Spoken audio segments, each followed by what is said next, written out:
মুসলমানদের বড় দুটি ধর্মীয় উৎসবের মধ্যে অন্যতম ঈদুল আজহা। এই ঈদের প্রধান আকর্ষণই হচ্ছে পশু কোরবানি। ঈদুল আজহাকে কেন্দ্র করে প্রতি বছরই জমে ওঠে পশুর হাট বাজার। রাজধানী ঢাকায় ক্রেতাদের সবচেয়ে বেশি ভিড় জমে প্রধান ও স্থায়ী গাবতলী পশুর হাটে। মঙ্গলবার দুপুর থেকে বিকেল পর্যন্ত সরেজমিনে দেখা যায় ঈদ উপলক্ষে গাবতলী হাটের প্রস্তুতি সম্পন্ন হয়েছে। তৈরি হয়েছে প্রধান ফটক। হাটের সীমানা নির্ধারণের কাজও শেষ, বাকি শুধু সাজসজ্জা। তবে ব্যবসায়ীরা বলছেন দেশের বিভিন্ন প্রান্ত থেকে আসছে কোরবানির পশু, তবে ক্রেতা হাতে গোনা। ক্রেতা আসলেই জমে উঠবে ঢাকার সবচেয়ে পুরাতন ও ঐতিহ্যবাহী পশুর হাট।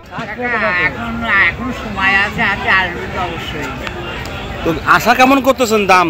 আশা তো করছি বাবা, এখন আল্লাহ মিলাবে কিনা আল্লাহ জানে, বুঝলেন না। এখন পার্টির ভিতরে এখন এখানে যদি ঠিক মতো খাই তাহলে দেখা যায় আমাদের আশা আছে যে 5 লাখ 5.5 লাখ এরকম বিক্রি করবো।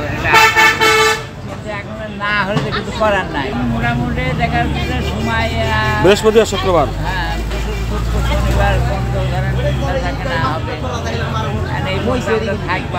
ইসলামিক ফাউন্ডেশনের তথ্য ও চাঁদ দেখা কমিটির তথ্য মতে এবারের ঈদুল আজহা 17 জুন। ঈদের বাজার ধরতে ঈদের 10 দিন আগে সারা দেশ থেকে পশু আসা শুরু হয়েছে এই স্থায়ী পশুর হাটে। আগামী বৃহস্পতিবার বিকেল থেকে কোরবানির হাট পুরোপুরি জমে ওঠার আশা ব্যবসায়ী ও ইজারাদার কর্তৃপক্ষের।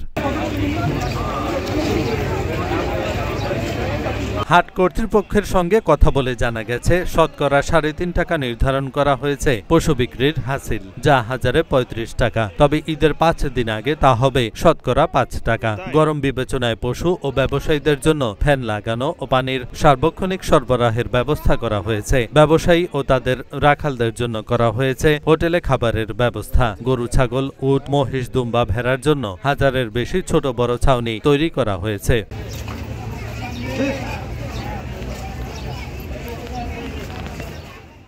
এহসানুল হক, ঢাকা পোস্ট।